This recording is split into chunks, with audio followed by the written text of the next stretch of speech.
শত শত রটনা মজাদার ঘটনা চলছে জীবনে অভিনয় হাসির গল্প নিয়ে বাক্স বন্দি করে আমাদের কমেডি কর্নার কমেডি কর্নার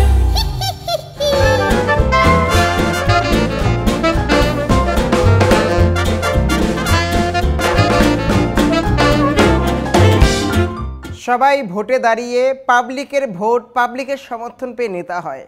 তারপর লাল বাতি লাগিয়ে ঘোরে সিগন্যাল মানে না তাই আমিও লাল বাতি ইউজ করেছি নমস্কার আমি অপূর্ব আর আপনারা দেখছেন কমেডি কর্নার মগ অনেক কাজে লাগে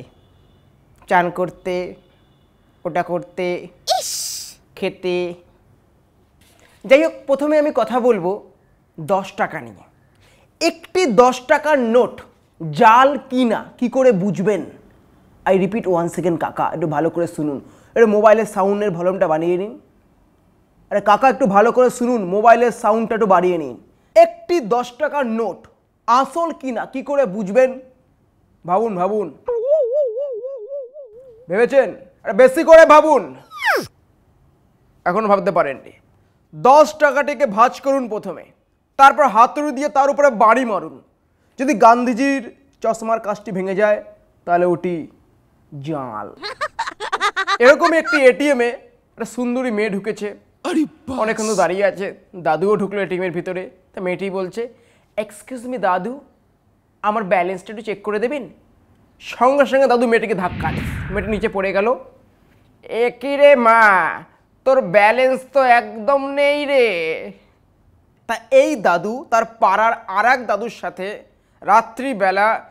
বান্টু খেয়ে টান্টু হয়ে যাচ্ছে তখন প্রথম দাদু বলছে এই রাত্রিবেলা সূর্য ওঠে না কেন রে এই শুনে দ্বিতীয় দাদু বলছে তোকে কে বলেছে পড়াশোনা করিসনি রাত্রিবেলা সূর্য ওঠে কিন্তু এত অন্ধকার তো দেখা যায় না তবে দাদা আপনাকে একটা কথা বলি কখন বুঝবেন যে আপনার ছেলে বড় হয়ে গেছে আপনি যেটা ভাবছেন সেটা না আমি আরো একবার বলছি কখন বুঝবেন আপনার ছেলে বড় হয়ে গেছে যখন নিজের প্যান্ট নিজেই ধুতে শিখে যাবে দেখতে থাকুন কমেডি কর্নার